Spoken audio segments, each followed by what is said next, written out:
Maurice W. Dorsey, my friend, welcome to the Conquering Everest podcast. How have you been? I'm doing fine, Brian Teller. I'm outstanding today. We had a really good conversation, pre-show conversation, and um, there's a lot of layers to your story. So I'm anxious to get into that and share with our audience. But before we do that, if you just want to take a moment and introduce yourself to the listeners and give them a little sneak peek into who Maurice is. Well, audience of Brian Teller, I'm Maurice Dorsey. I am 74 years old, and you're supposed to tell me that I look good for my age. He does not Uh, look 74 if you're and listening to this. and I am the author of three books, which I will share the details with you in a few minutes. And the books center around Conquering Everest, which is the Mhm. title of this podcast or the working title of this podcast for Brian. And it's the story of three African American men who've had challenges in their life around the issues of race and sexual orientation, and a variety of other things that take place in the world that we live in, and how they were able to overcome their circumstances and rise to a place of excellence. And so prior to that, I worked for 42 years. I retired from the federal government, the United States Department of Agriculture, which was a very fulfilling career. The first 5 years of my job, I changed around every year for about 5 years until I could find where I actually fit. But the bulk of my years have been in the field of education, secondary education, higher education. I've worked in junior colleges, four-year colleges, and then to the federal government. I have a bachelor's in family and consumer science from the University of Maryland, a master's from the Johns Hopkins University in Baltimore in arts and sciences, and then a second master's from Loyola College, a Jesuit school, also in Baltimore. And then I went back to the University of Maryland to get a PhD. So I'm single, I'm Black, and I'm gay. And you've had a busy, busy life with all of that. It sure sounds like. And yeah, like we were saying, if you're listening to the podcast, he says he's 74, but if you go over to the YouTube channel, you're going to think he's like 40 something because he looks younger than me as far as I'm No, concerned. no. But I Marie, just beg for compliments. That's all. yeah. I'm needy. Yeah, we all are, right?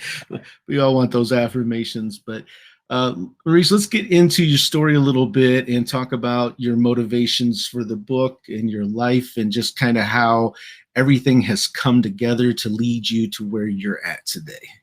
Well, happy to do that. Well, I, writing was not my expertise or training. It wasn't anything I went to school. I didn't study journalism or English. I wasn't trying to be a great poet or anything like that. But I had a mentor when I was quite young. His name was Henry Parks. And for those of you who lived on your listeners who live on the East Coast, I know you're in the Midwest, but mostly, but there was a product here called Park sausage, and it was very popular up and down the eastern seaboard. And Henry was 30 years older than me. He also was an African American man. He had married, had two children. He grew up in poverty in Virginia, and his father, who was Henry Parks Sr., moved the family to Dayton, Ohio, where he graduated high school at Roosevelt High School and subsequently went to the Ohio State University. And Jesse Owens happened to be his roommate. Of course, they had to, in those days, they had to live off of campus. They Mm. couldn't live on campus in the dormitories. But part of Henry's struggle was that he was born to poverty. He was African American. He was born in 1916. And so America hadn't progressed in terms of racial relationships as we have seen it today. And there's still, of course, as we know, a lot of progress that still needs to be made. So his father put him to work at a very early age during this agricultural and farm work, of which Henry had absolutely no interest in agriculture, farm work, or anything laborious. He wanted to use his heads, you know, academically because he was a smart man and a smart kid, and then became a smart man. And so his father sort of always redirected him to come back home because there was his wife, his grandmother, Henry Park Sr.'s wife, his mother, and then his wife and two children. So he needed Henry, his son, to help work with him to build the farm and put food on the table. But Henry, again, as I said, had no interest in doing that. So so when Henry got jobs to save money to go to Ohio State University, his father took all of the money and spent it. So when it was time for him to matriculate into college, he had no money, but still persistent and determined to go to school. He went to Ohio State anyway, penniless, and begged for scholarship money and loans so that he could go to school. And of course, this was in total defiance of his father. And in those days, you respected your father and did what your father told you to do. So what happened is he finished Ohio State and he left Ohio, went to New York, and he created a product called the Joe Louis Punch with famous African-American boxer Joe Louis. But of course that failed. And then he worked in public relations and public affairs, and that didn't really work that well for him either in New York. And then he met a businessman from Baltimore named Willie Adams, who suggested that Henry come to Baltimore and work in the area of real estate. And so he did for a brief period of time, but of course, working in real estate didn't generate the kind of income that he wanted rapidly. So from a previous experience, he worked from a sausage company. So he took that idea and opened up his own sausage business, making the sausage at home and marketing it from the trunk of his car.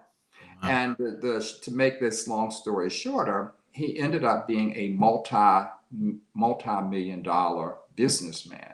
So when I graduate from undergraduate school at University of Maryland, I end up meeting him, and he becomes a mentor of mine, and he's 30 years older. And at this point, he's sunsetting his career, and I'm beginning to launch mine. So he was extremely helpful to me in terms of guiding me and helping me in terms of the direction of where my skills, interests, and experience were, and then exposing me to a socioeconomic community that African American Blacks who had some level of affluence had, that I would never have been exposed to because I too was born poor.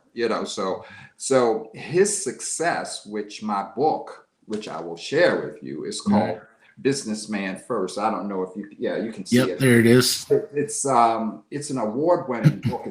It's won 2 awards, the Black Quarterly Review and the Independent Press Award. So I'm really pleased with this. This was my first book, and the reason why that book and my writing came into existence was when he was dying from Parkinson's disease. He said to me, Maurice, I need 15 more years, because he had started this business with the intention in Baltimore, with the intention of selling it to African American people who did laborious work in the fields in the South. And when he put his refrigeration plant in North Carolina, they burned it down to the ground and spray painted on the side, "We don't want your nigger sausage here." Wow. So rather than being defeated, and this is trailing along with his, what he faced at Ohio State and not living on the campus and dealing with his father, and then he loved his mother and his grandmother, and he was trying to send money back home to take away that guilt. He decided to just, rather than serve the southern states, he would move it north. So he moved to Philadelphia and Wilmington, Delaware, New Jersey, New York, all the way up to Connecticut, up and down the eastern seaboard, the northeastern seaboard. And as it turned out, by the time it had hit New York City, there were so many more people, and there were so many people who liked the sausage. And then Domino Pizza and Pizza Hut started using the sausage. And so his money began to just flourish. And then he had offices in New York, Philadelphia, Connecticut, So he was he was rolling in the hot sauce. So when he was dying with this Parkinson's disease, and keep in mind that I'm 30 years younger, never knowing anything about senior citizen or gerontology or old age ailments, he says, I need 15 more years. So I was struggling to come up with a compassionate uh, response to him needing 15 more years, knowing that he was going to die. So I say, well, I'll write your book, Henry, and you'll live forever. I mean, that was just something I flipped off the top of my head because I didn't know how to console this man who's dying, who's not ready to die. He's married to his business and so forth and so forth. Yeah. And so I continued my career. And as I said earlier, I worked for 42 years. And when I retired in 2012, the first thing I did was to write Henry's book because I had promised him this, elderly man, and it stayed in the back of my head, but I was going to school myself. That was when I was going to Loyola and Hopkins and back to Maryland, working on a PhD, trying to find my career. I didn't have time to write a book. I didn't know how to write a book. So this was my absolute first project, and I'm really quite pleased with it. It's called Business for a Man First, and the reason why I gave it that title is because when I was interviewing him and doing the research for the book, he had become so successful in the Baltimore area and had adopted Baltimore as his home. And at the time, our mayor was William Donald Schaefer, who subsequently became the governor of the state. And he recruited Henry to work in the Baltimore City Council in District 2. And so that snowballed into him having an elected position in Baltimore City, and they asked him, would he run for mayor? And so I asked him if he would ever consider running for mayor, which is what the city wanted him to do because he had name recognition and notoriety. He had the money and he had the success and he had successful businesses and people knew who he was. And he had worked with all types of charitable organizations, the NAACP and the Urban League and the United Negro College Fund, and he was on all of these boards, and he was chairman, and he was on and on and on. But he said no, he didn't want to be. He said, Maurice, no, I don't want to be mayor. He said, I really didn't want to be city council. He said, I am a businessman first. Mm. So that's what I gave the book title, Businessman First.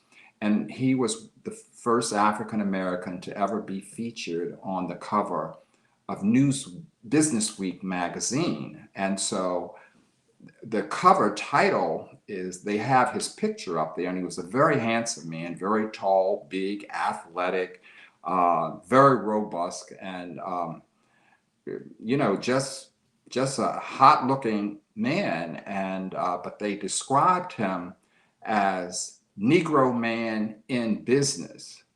And he wrote them back and told them that he was not a Negro man in business. He was a businessman who happened to be Negro. Because, in that era, in that time, Yeah. like in my time, my birth certificate said that I was colored. But then in the 50s, we became Negro. And then in the 60s, we became Black and Proud with James Brown, Say It Louder, I'm Black and I'm Proud. And then we became Afro-Americans, and then we became African-Americans. So approximately our identity changed every 10 years for about 50 years, trying to get realigned these people who, had come from foreign soil, who had no country identification. So anyway, I wrote his book, and I got reviews, and I like it, and I think Henry would like it. But it's indexed, and it has photographs of his wife and his children. But he subsequently divorced and lived single, but he wouldn't remarry again. Mm-hmm. And we were really, really good friends, and yet it was something strange in me that consider at my age at that time to consider about somebody that old, which I considered old then, to be my friend.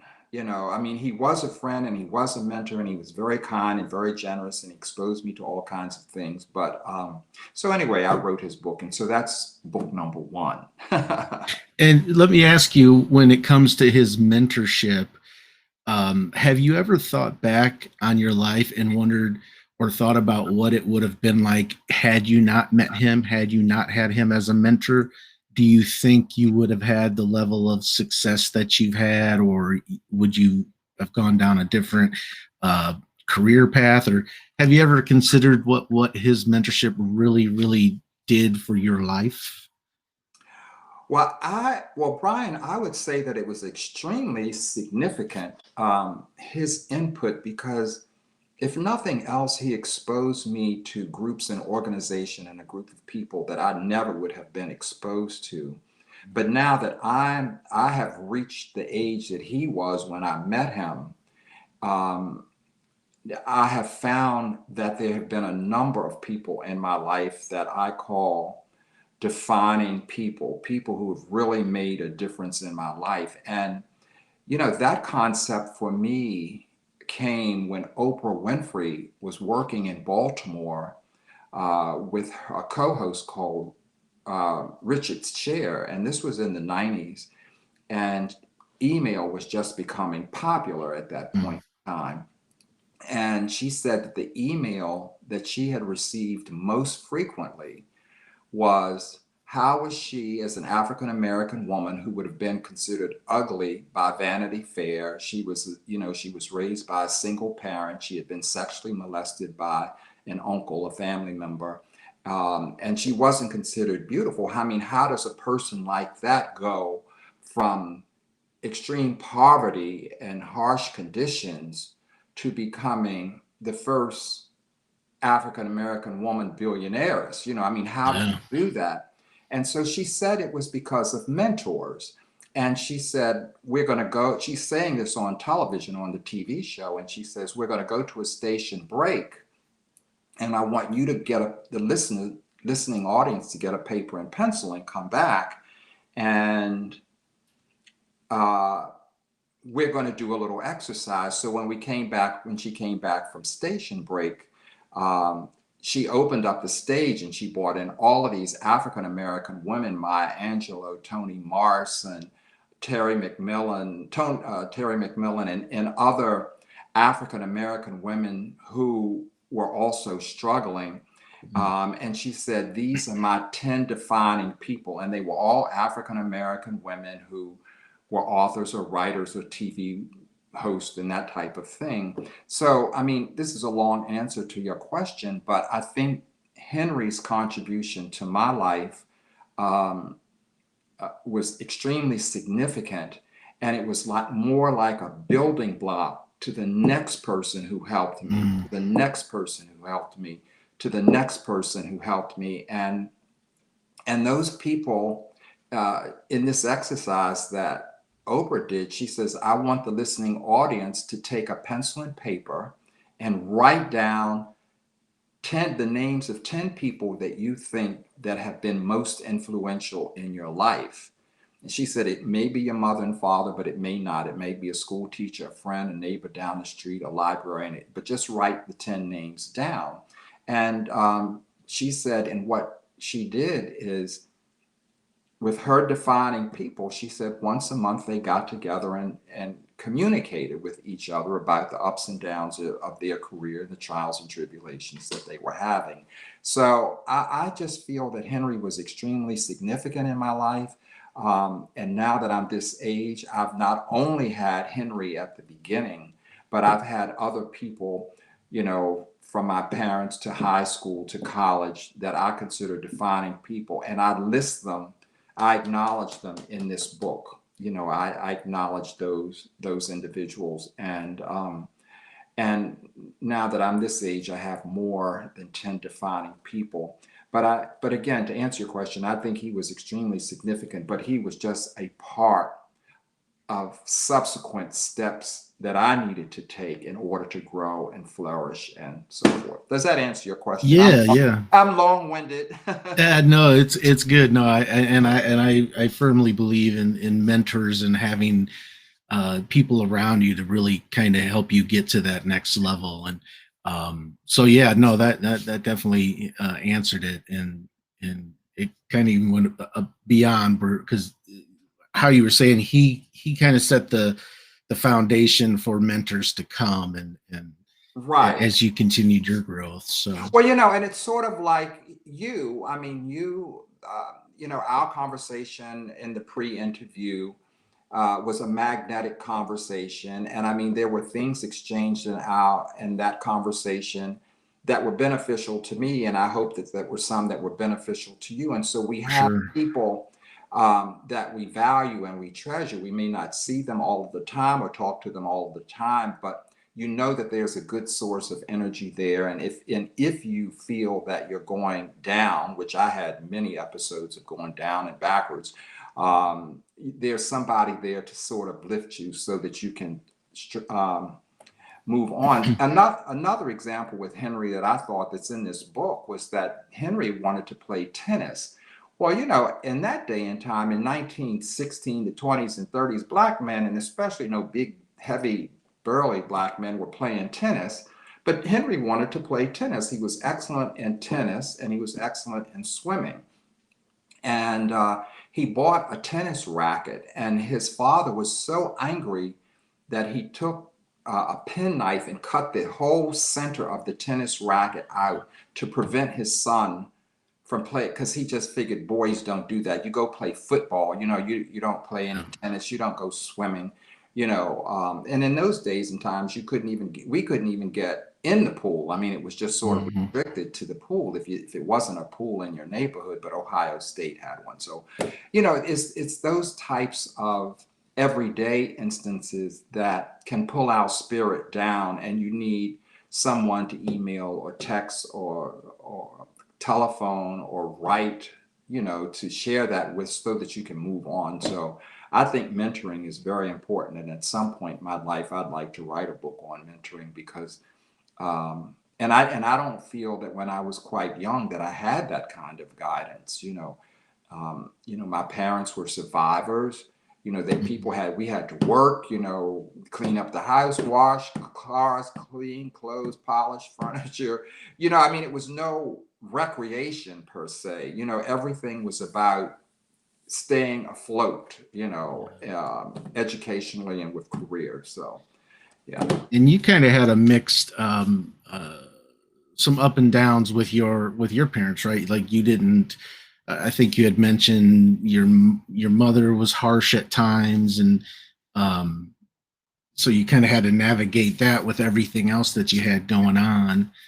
How did that, as you grew up, childhood on, I mean, how did your parents, good and bad, that we all go through it with our parents, but how were they an inspiration to you as you got into writing and school and all that good stuff?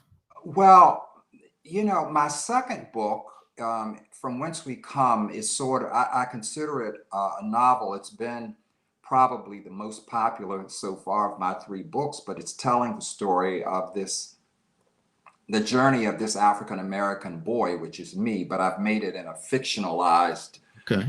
story, because as a very young child, my mother used to say to me repeatedly, "Child, I never wanted to have you."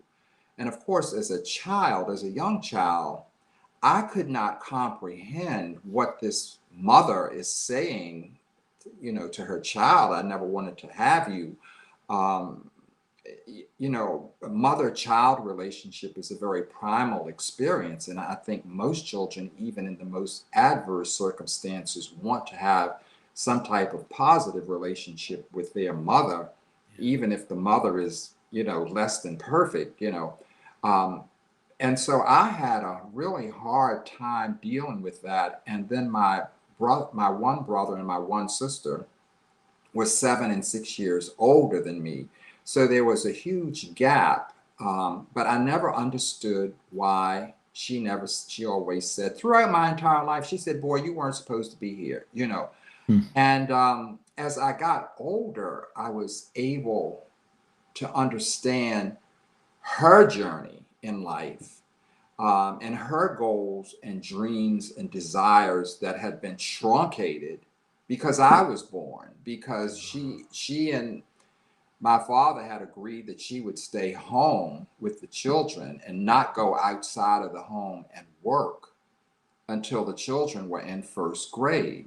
So just as soon as she got the first two in school, she was ready to go to work. She want because, like many people, but especially women in that day, she wanted a washing machine and a Hmm. tap and range, and she wanted a refrigerator and not an ice box, and she wanted a gas burning stove and not a wood burning stove, and Venetian blinds and curtains. And my dad wasn't making that kind of money, and then he didn't believe in materialism anyway because he was Catholic, which was another huge interference in the upbringing. That church and family is another thing when parents are ingratiated in their particular faith, and want the children to adhere to it. So when I came along after she got my sister in first grade, then it meant she had to stay home for 5 more years. I mean, I didn't understand that when I was a child, but of course I understood it as I got older. But of course I had to work through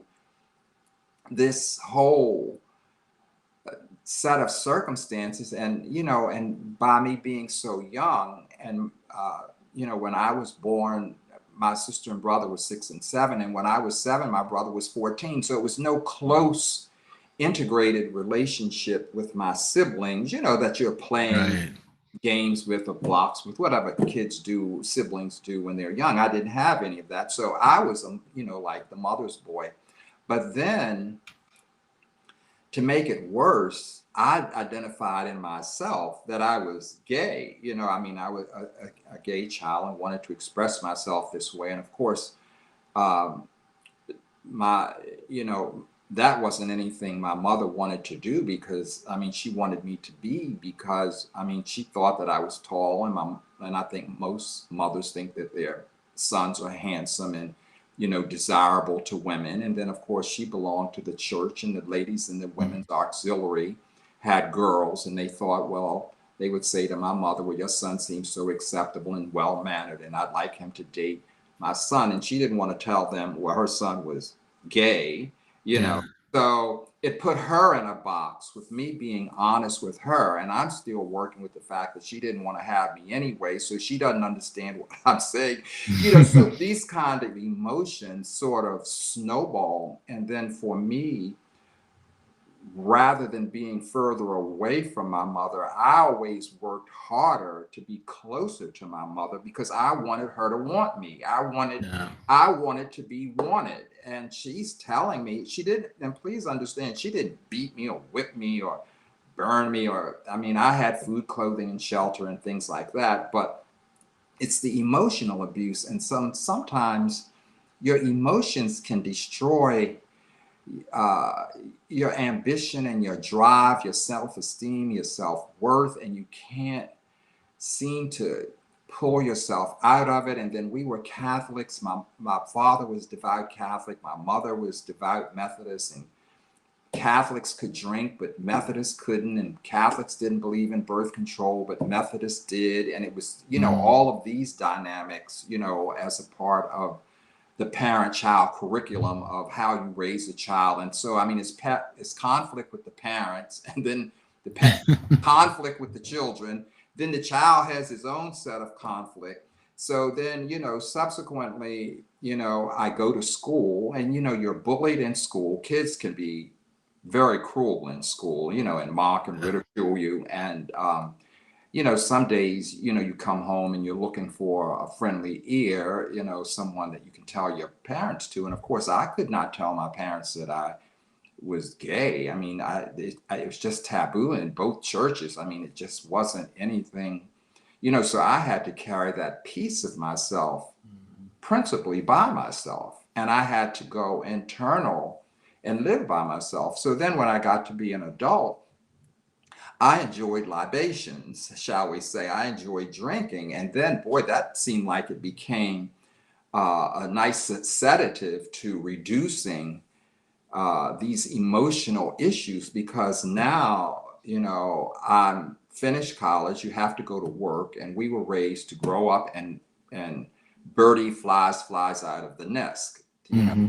So, all of this is conquering Everest, conquering this, because now I'm independent. I have a car note, I have an apartment, I have a job where I have to perform, but I haven't resolved with my mother, her not wanting me at that point, and I had not resolved my gayness with my mother and father at that point. So, then I ended up doing yoga, then I did meditation, and I went to swimming, trying to work with myself to understand, Right. get to the inner core of what was. And so one day I had, you're too young to remember, but in the old days there were telephone booths, and Mhm. Oh, I remember telephone I booths. got in a telephone booth. I had just had it up to here with holding myself, because I felt that I was being deceitful to my parents, and my parents were good from, I mean, I was fed and clothed and watered. I mean, I wasn't sitting out on the street. I wasn't naked. I wasn't hungry. I had a roof over my head. So, I mean, there were certain things you needed to be grateful for. I mean, that was what Yeah. you taught in the church. And then you have to honor thy mother and father and sister and brother and treat others as others. And all of these messages that are coming into your head that don't fit your circumstances or what you're feeling inside. So I got in this telephone booth, and I went home, and I asked, my dad answered the phone, and I was glad about that. And I said, "Are both of you all going to be home?" I said, "Stay home for the next hour. I'm coming out there. I have something I want to tell you." So I got in my little yellow Volkswagen, drove out to Harford County, where my family's family home was. And I got in the living room and I told them, I'm gay, and of course my mother cried, and then I cried because my mother cried. And oh, it was just a real theatrical scene. And I mean, I felt bad, no kid wants to make the mother cry. And then she's saying, I breastfed my children, and I thought I did everything right. And why did you have to Mm. be this way? And so now the guilt is on me. I mean, I'm Right. trying to get it off of me. She's laying more on me. So, in the middle of my mother and I carrying on, my dad is observing this. He says nothing for a period of time. And then, when my mother winds down and I wind down and she's crying and I'm crying, my dad looks at my mother and said, "Zelma, how did you not know? Maurice has always been like that." So, I mean, it was Oh, like the angels sang, I mean, it's like, oh my God, this man diffused all of this energy, I mean, and it was like right. he healed or started the healing process between my mother and father. And he went on to, to say, my dad, I mean, and what made it so spectacular, my dad was such a man of few words, but he was an African American man. He had served in the military, and he was sort of the man's man type of thing. So he was Mm. a very believable man. Plus, he was very smart, and so he released it and made it all right for me to be, who I had become. But I mean, those emotional things still stuck with me, because then it's the issue of, do you have kids? Not have kids, and then who do you bring home and who do you not bring home? And so you have this whole, and then you're still, and in my case, still black. I mean, so you're dealing with the black issue, Right. you're dealing with the church issues, and I remember driving to Washington, D.C., and going to Catholic University, to the National Shrine, the Catholic, where American University is, to say confession to the priest, to forgive me for my sins, because all of this stuff was considered a sin, and I'm believing it. And then one Right. day I had another wake up. I'm saying, I'm kneeling praying to another human being, and I'm looking at all of the hypocrisy in the Catholic Church, and I said, I'm done with that, So I mean, Yeah. so when it goes back to the whole mentoring, you have these wake up moments, but you also have people in your life who sort of directly or indirectly mentor you or guide you or help you or say an encouraging word or turn on a light in your head to take you out of your sense of darkness. I mean, it wasn't the Right. world's darkness. Everybody didn't respond to religion and race and orientation and life choices the way I did, but it just, my light felt dark. And Mm. over time, these people ended up turning a little bit more light and a little bit more light until I developed into this superior person that you're looking at today. You just said, "Hey, I am who I am," and that's it, right? I'm Well, not you gonna. know what? You know, Brian, now see, this is another thing. You just hit another point. Now, there was, my dad was very much into classical music. He loved Broadway Mm. plays and Broadway musicals. And so I had heard this play called La Cage aux Folles. And there's a song in this play that says, I am what I am. And that song almost immediately became my theme song. So it, you know, in addition to mentoring, sometimes pop culture, Broadway plays have a message or a song. You know, I remember when Diana Ross sang, I'm coming out. I want the Mm. world to know, you know, those kinds of, then you fall in love with a person and it's the wrong person. And then, but you know, you're in this emotional thing, you know, it's nobody else in the world but this person. And you've got to have this person and they're treating you like, you know what? And Right. so you got to work through all of that. I'm in love, and you know, and my mother would say, "Well, it's just puppy love. Get over it." But see, that get over it, you know, I think it was like Nancy Reagan said, "Just say no to drugs." You know, because Right. things, you know, some things you just don't get over easy, and some things you just don't say no to without Hmm. more.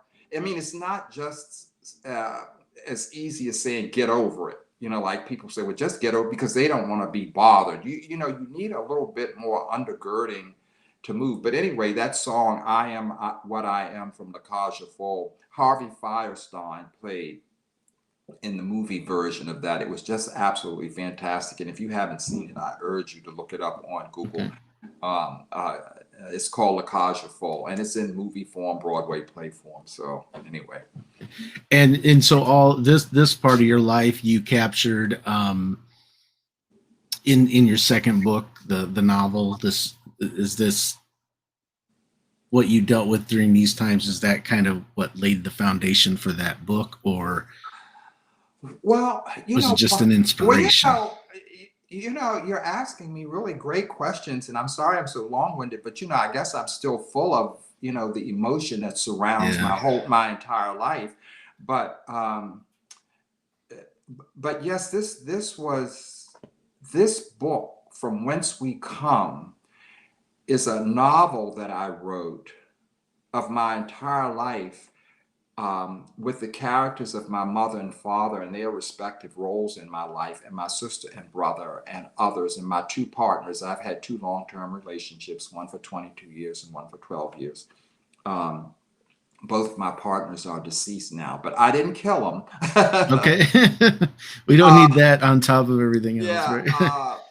yeah, and that was on top of it because I mean, my second one was the one that just was my soulmate. I mean, that was, you know, and you know, he had pancreatic cancer, and you know, in 5 weeks and 6 months, he was gone. But anyway, From Whence We Come, which is this book, um, is also an award winner too by the Independent Press. Is therapy, to answer your question. I wrote this book after I wrote Henry's book, the first book, and I felt a sense of accomplishment with that. Someone says that everybody has a story, and we all do. And you and I shared a portion of our Hmm. stories when we had our pre-interview. Um, but the book was therapy for me. It was an opportunity to lay my entire life out before myself as honestly as I could do it in the quiet and repose of my home without interference and I could give my honest, in core feelings and put them down on paper. And because I had written the first book, I mean, there were sections when I wrote the book that I just broke down crying. I mean, I just cried when I wrote the book. I mean, there were so many scenes in there.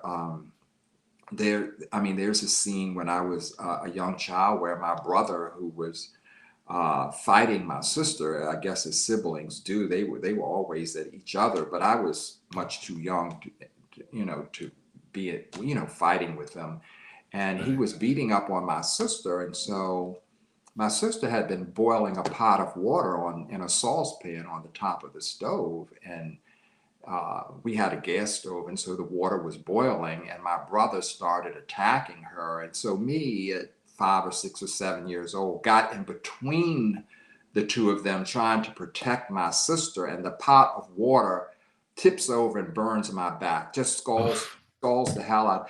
So when I'm writing this in the book and thinking back about my relationship with my brother, for an example, there are incidences that occur that you can't process all of those at the time, because you got to go to school, you got to make your lunch, you got to take your bath, you have to go to bed early, you have to do your homework, and you don't process all of that. So this book, From Whence We Come, just gave me an opportunity in retirement to process my life and where I've been. And so, and of my three books, I consider this the most popular because people have responded to it. But I don't do a ton of marketing on it because my writing is not for income per se. I mean, it's nice when people buy a copy of the book and they compliment me, but the money that I've spent in publishing, certainly I'll never get back in royalties. I mean, unless somebody makes a movie out of it or something, which I'm not seeing now that I'm 74 years old. But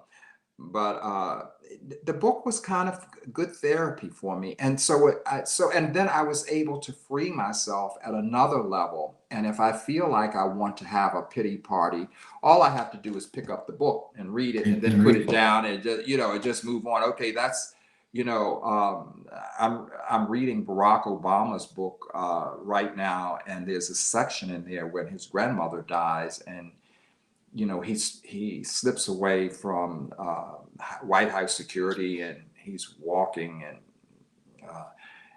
and he's going back over his life in the back of an alley in Hawaii, and he learns that what he's looking for in his past that was happy is no longer there, and so he has this cathartic moment, and he turns around and goes back. I mean, he writes this. He says, "What I'm looking for is not there." So, I mean, the point being, you really can't go back and get the love and comfort and nurturing and support and replace the neglect and the sad feelings and the tears and the fighting and the misunderstandings and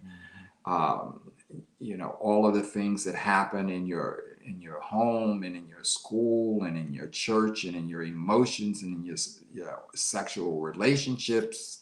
I shouldn't say sexual, but just relationships, period. Because friends can be very disappointing too, that you have no sexual relationship. I mean, your friends in your youth can be very damaging to you because sometimes they have jealousies or insecurities of their own that they project on you.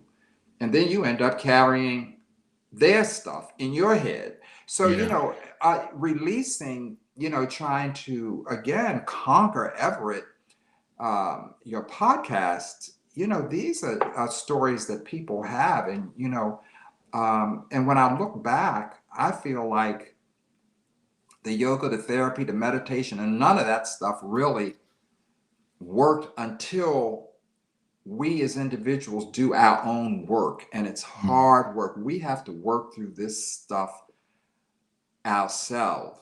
And it's nothing that mama and daddy and papa and sister and cousin, nothing your spouse, your wife, your husband, your child, your lover, it's stuff that we have to work out. And I'm just so pleased with myself at this point that I was able to work through it without destroying myself. I Yeah. mean, because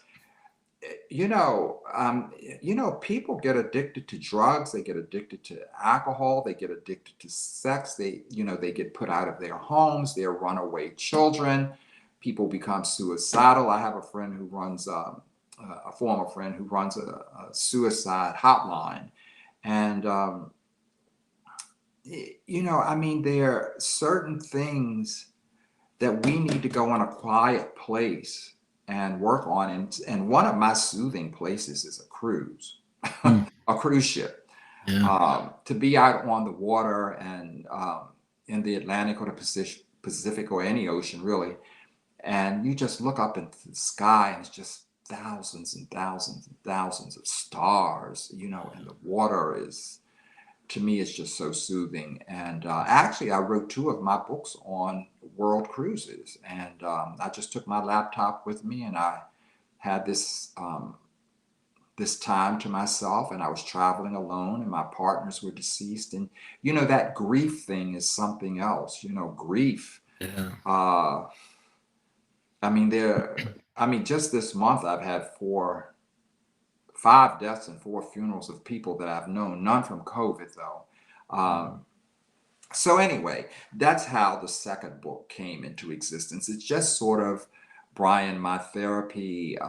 It was a way of putting it down on paper, and some people do it as poets.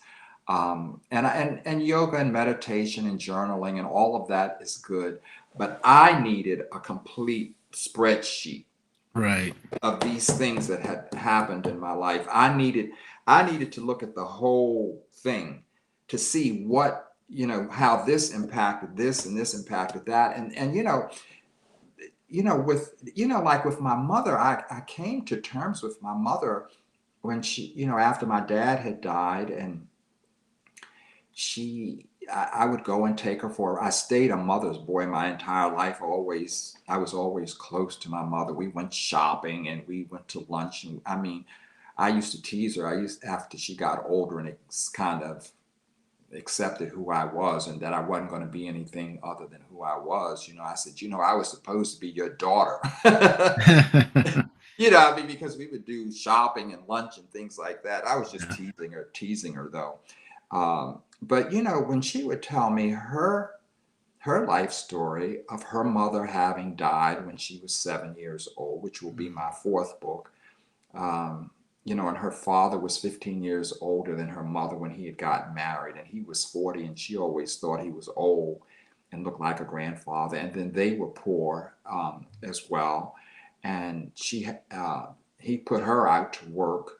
Um, before child labor laws were ever created. So she had been working as a child. And then when her mother died, she became the matriarch of the house. And, when you hear your parents' story, I mean, I Mhm. think when we're young and we're children, we're selfish and it's all about us. It's all about me and my feeling and my pain. But after I was able to process her pain, I could understand why she didn't want to have me. I mean, I could understand it under her circumstances, but it didn't make me feel any better hearing it as a child. I had to work my way through it. But part of her releasing it was her truth was to tell me, you interrupted my career, you interrupted my going to work, and you interrupted a part of my life that I wanted to accomplish other things. And God rest her soul, she was able to get the things that she wanted: diamond rings and mink coats and central air conditioning and a tap and range and an ice box and a home custom built and things like that. She ended up getting them, but she wanted them sooner. So Right. her childhood had been truncated, and I was responsible for slowing it down. And so when I heard her story, and it's much more to it, um, I began to understand and sympathize and empathize with the fact that I don't know if I could have lived her journey. I don't know if I could have Mm. lived without my mother dying at age 7. I probably would have been dead by now because, I mean, she was a crutch for me. I mean, my mother I mean, even though we had differences, that was my crutch because, I mean, I find even in my love relationships, the horizontal parts were just wonderful. But it's like I asked this girlfriend of mine in Seattle, not a lover girlfriend. I said, "Would you ever marry again?" She says, "What for?" So I said, "To have sex." She says, "And then what do you do with the other 23 hours?" So, your Right. relationships, at least my relationships, didn't make me better. I mean, and my first partner was African American, and my second partner was the European white. He was Dutch, of Dutch descent. And I'm thinking these people are going to heal me, my first partner, because he was 9 years older. He had been in the military. I grew up in a rural area. He grew up in a city area. I'm thinking he's going to show me the ropes and bring me to a mature place and a sensible place and guide me in the right direction. Well, wrong. That Yeah. didn't happen. And and then I almost feel sorry for my second partner, the Dutch guy, because um, I had not matured enough in myself to be with his level of maturity. I mean, Mm. he was a little bit older, but he was far more exposed. I won't say worldly, but he was exposed to some things that I wasn't exposed to, like opera and ballet. And Mm. I mean, those were things that we didn't have that kind of discretionary money in our household to go to the opera and the ballet. I mean, we got the Broadway plays and to the movie, but there were certain things that he was exposed to, and we traveled together. Both of my partners traveled together. So, you get some and you in relationships and you lose some. And, my philosophy, if you put it on the scales, if it's more good on the scale than bad, then you just try to stick with it and work it out. I did that for 22 years. It still didn't work out. Did you when you met your second partner, did you still have that mindset of, okay, he's going to help fix me or help get me where I'm not? Because I admittedly, when you said that, because I think of relationships, and there's been often times where I've encountered someone, and in my mind I wasn't thinking so much that I love this person, I want to be with them, as much as, oh, this person has something I don't have, so they can help kind of fix that brokenness that I can't figure out how to fix. Were you looking at him in that same way as your first relationship, or had you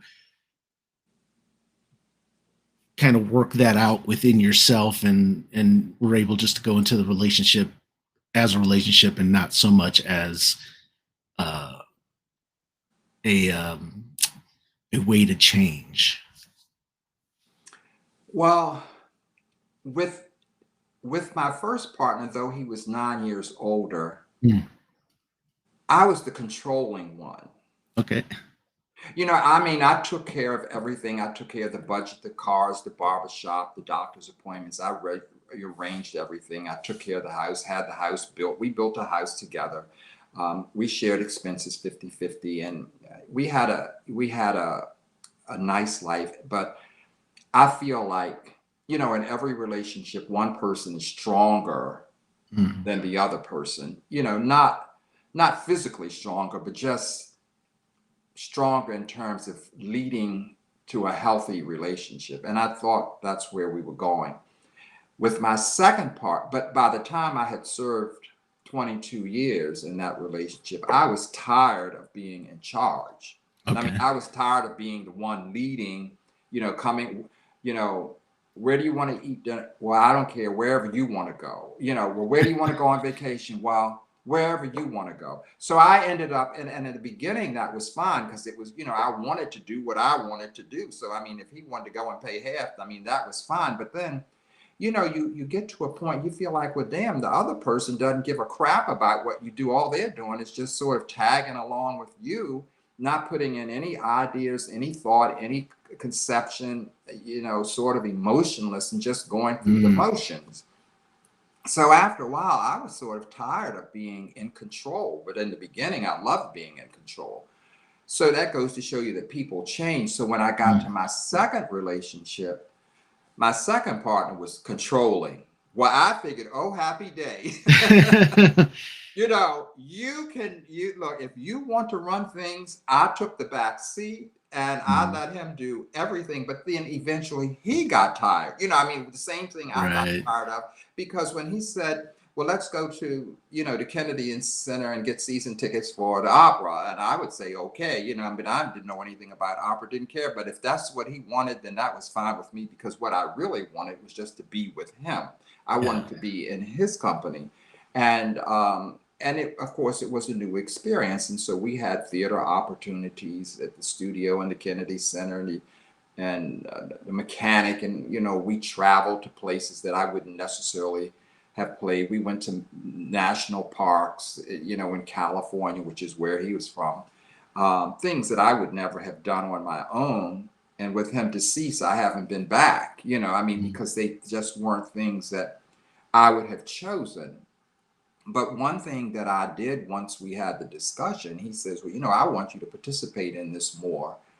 So I says, well, I want to go on a cruise, because that's what I had done in my first relationship. Well, he had never been on a cruise before. Mm. Well, we went. He's grunting. I don't want to spend that kind of money. I don't think it's too confining. I don't want to be at sea that long. Well, anyway, to make a long story short, we ended up going on 2 cruises a year for the balance of the whole relationship, because he took us for the anniversary and I took us for the winter. So I mean, we were living large. I mean, because I mean, Yeah. we had two incomes, but he made me participate in some level, in some form, whereas my previous partner, I didn't make him participate. So, yes, there were things that I got from him, but the cracks in my soul,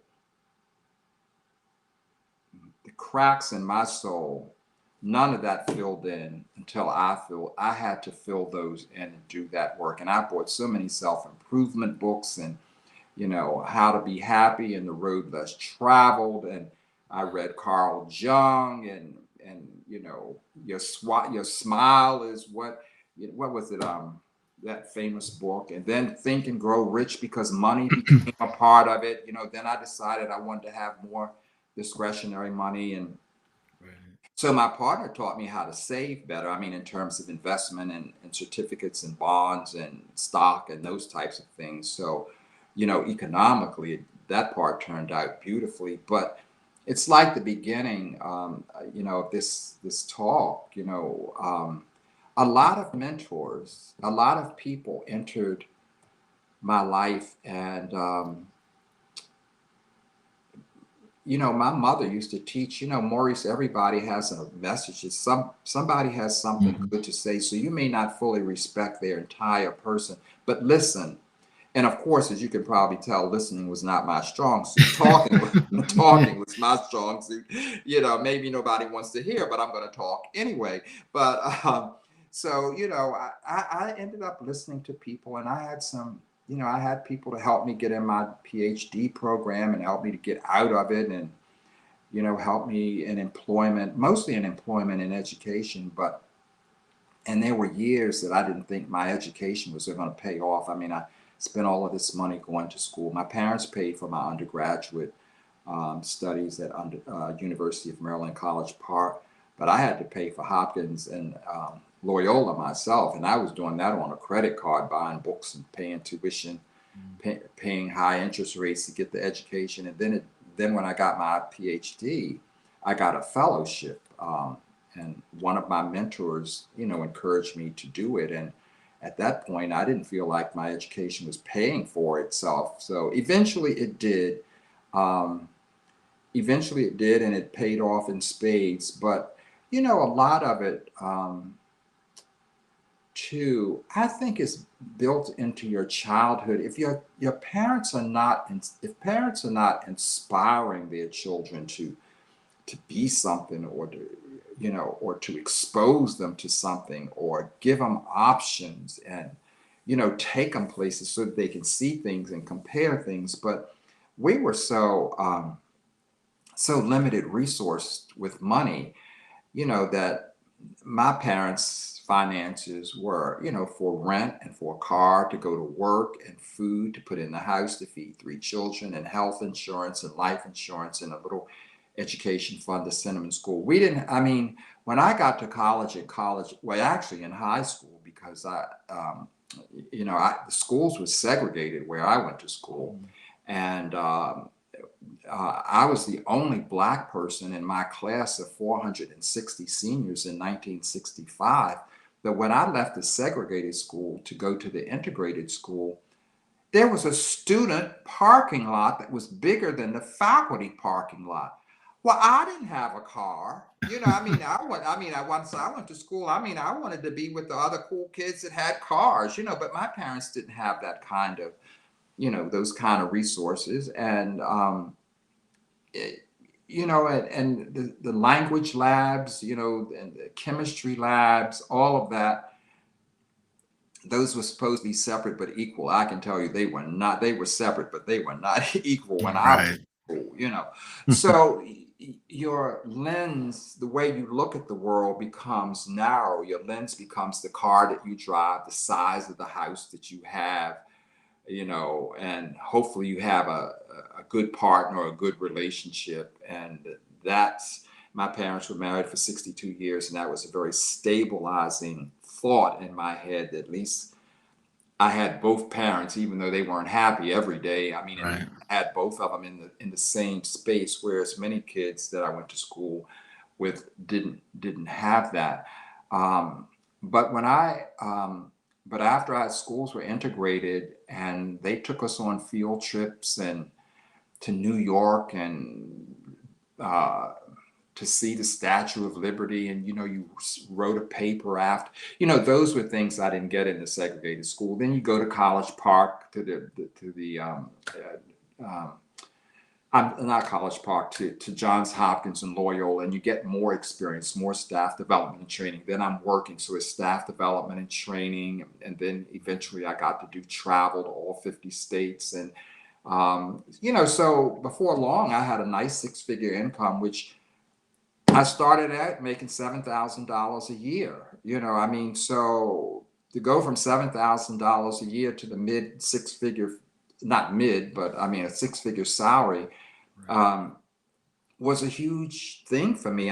That was conquering Everest. And because it was enough money to allow me to live the kind of life that I wanted to live with the fixed things like food, clothing, and shelter, and have some money to go to travel and buy books and go to plays and go to operas and go, live a full life. So Let's talk about your third book. What's the third book? well, my third book is Of Time and Spirit. It's my latest book. It also won an Independent Press Award, and it's a tribute to my dad. And my dad and I almost never spoke a word in childhood. He was very devout, Catholic. He came from a Catholic home where there were 7 or 8 children. Um, They went to church. They went to novena. His father was Presbyterian. His mother was Catholic. They didn't, so she never used birth control. So it was a lot of children running around. But this story is not about me. This is his journey of uh, overcoming his level of poverty. He grew up in the city, in Baltimore City. And the Baltimore city, of course, like many cities and many places in the country, was, segregated economically. If you had money, then you could live in better communities. But, my dad's dream, the only aspiration that he had as a child was to be a military officer. That was about all you could be if you didn't have any money. And there's a military academy, a Black-run military academy in Virginia near Richmond. I think it's called Powhatan, and it's called St. Emma's Military Academy. So my dad was the second oldest child, and he wanted to go to this military academy, but my uncle, which was his brother, oldest brother, and the first child, got to go to the school first. And the plan for my parents, his parents, was for him to go to Virginia from Baltimore. I don't even think they had a train then. I mean, I think they went in horse and buggy or something. But Hmm. anyway, out in the rural area to go to this school, and the oldest one was supposed to secure financing and a loan and get good grades so that the second one could go. My father would have been the second one in line to go. But my uncle messed up the opportunity and the money, and my dad couldn't go. So that was like a huge disappointment to my dad in his life because, at that point in time, he was born in 1919. So that was a little after the turn of the century. And things just weren't good. Things weren't good. So, and they went to Catholic school. So they were heavily, heavily, heavily indoctrinated in Catholicism. So then he went into the military thinking, the world is fair and the world is equal and believing in Catholicism. And you're living in hell now, and when you die, you go to heaven. That's when you'll find your peace in the world. So he went into the military, but again, thinking he was wanting to be an officer. And of course, a high school diploma then, and from a Catholic school, was like a college degree is now. Well, I mean, not now. I mean, now you need more than a college degree, but I mean, years ago, I mean, that would have been adequate to go into the military and move up through the governmental ranks. And so he had superior ratings, superior health, superior everything, but they would never promote him. They would never promote him. His physical exams were all outstanding. Everybody rated him black and white, outstanding. But they just would, the State Department, which was called the War Department in those days, when, you had to send the records, to Washington to get final approval, they just wouldn't promote him. So then he got out of the Army, and which at that time I became born, so I guess my mother not only didn't want to have me, she was probably mad at him for getting her pregnant because he wanted to come out of the Army. I don't know if all of that part of the story is true. So anyway, he comes out and he works in the government as a civilian, and he, through trial and tribulation, works his way up from a low rank to a high rank, was a GS-13, which in the federal government at that time was almost unheard of for a black man. We grew up on military property and military housing. It was segregated housing, but it was military. And so it was really a cut above what would be considered public housing. I mean, we were on a military base. We had a military bus to take the children to school, and we had a MP drove around the community every hour. So we had security. We lived somewhat in a bubble. And so his field of specialization was engineering, electronic engineering. And, he ended up having to go work with Raytheon and IBM and several other major private organizations, but he found that with accommodations, like he would be the only black person in the class, and they would put his room on the roof underneath the heliport. So when the helicopters landed, he wouldn't be able to sleep. I mean, because he was doing highly technical work and he needed his rest in order to go through these staff development and trainings. But he did it. I mean, he overcame. And then there were places that he went to in Massachusetts where he ended up having to stay in a private home of the sponsoring organization in the CEO's daughter's bedroom, where it had a private bath. Well, where all of the others who were in the training had to stay someplace else. So, he went through all of these trials and tribulations. And to me, it was, again, the same like when with my mother, once you hear your parents' story and all the hell they went through, then you kind of reduce the amount of whining that you do about yourself and try to have a bit of empathy for what they went through. And of course, in a lot of instances, I mean, and I told my parents this, I think they had children way too soon. But if you're born in the Catholic Church and you're taught not to use birth control and you don't use any birth control, then a baby's going to come eventually.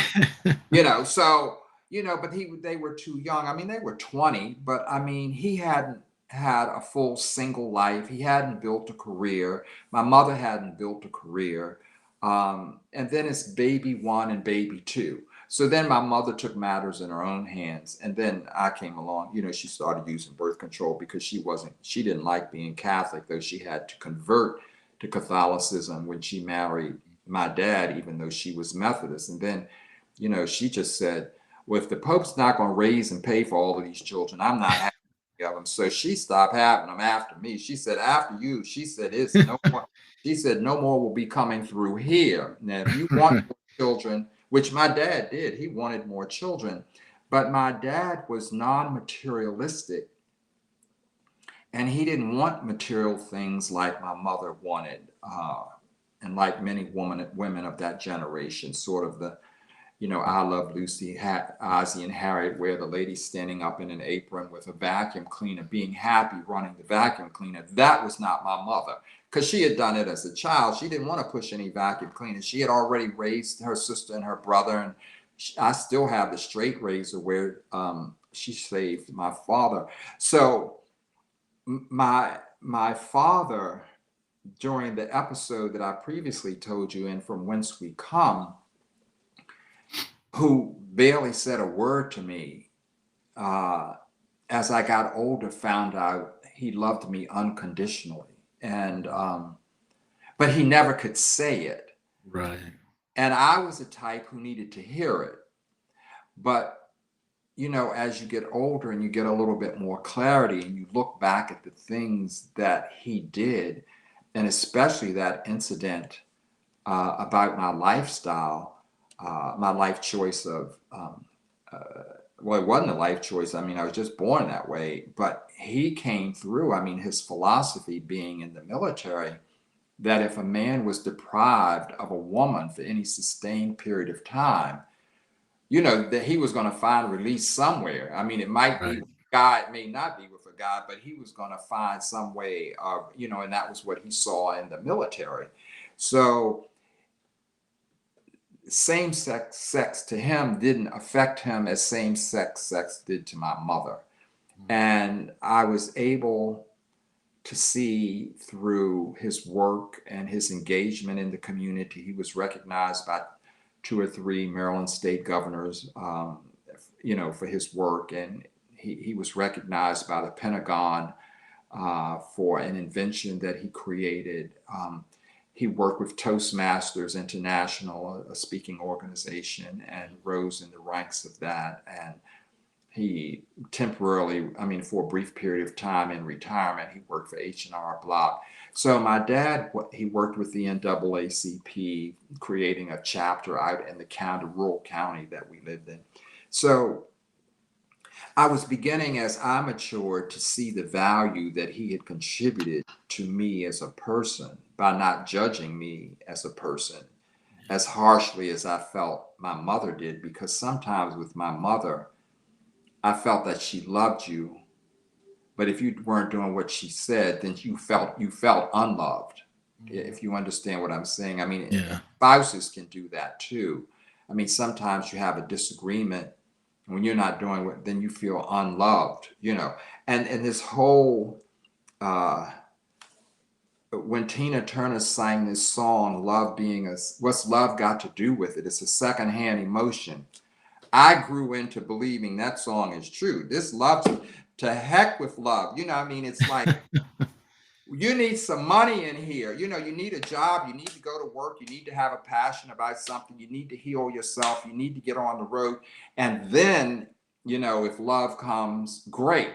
But love with my mother's phrase was romance with no finance just doesn't. You know, you need some money to go along with the love in order for the love to flourish.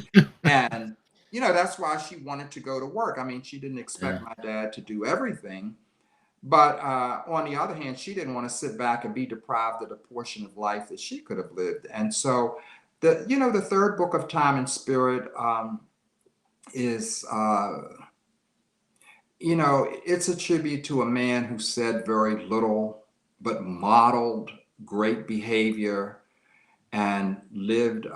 He was one of the purest men that I know. And the other thing I'd like to add is that, when I took Psychology 1 in college, undergrad, they say we had a section on relationships. And they say that when we start our first relationship, we end up mating or pairing or partnering with someone similar to one of our parents. I mean, they say that we generally marry a personality that's like your mother, if that was your favorite, or your father.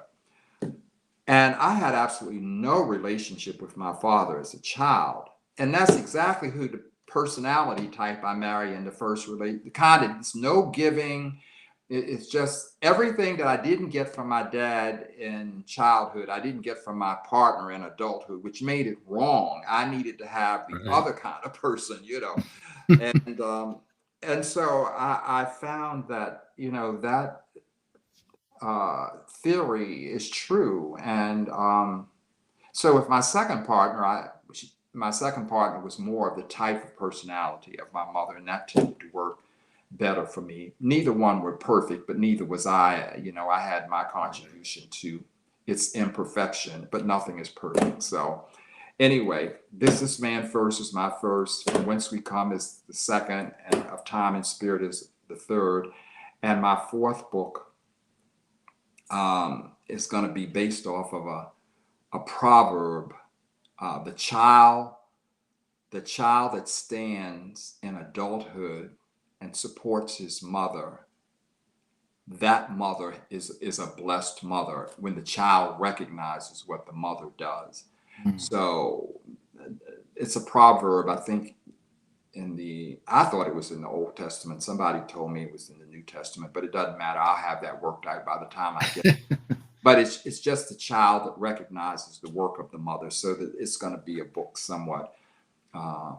But my mother had a number of aphorisms, and neither of my parents were college graduates, but both of them worked very hard. And in all three of the characters, they all rose to very successful, independent levels, from poverty, race and sexual orientation, socioeconomic situations. And so 1, 2, Yeah. 3.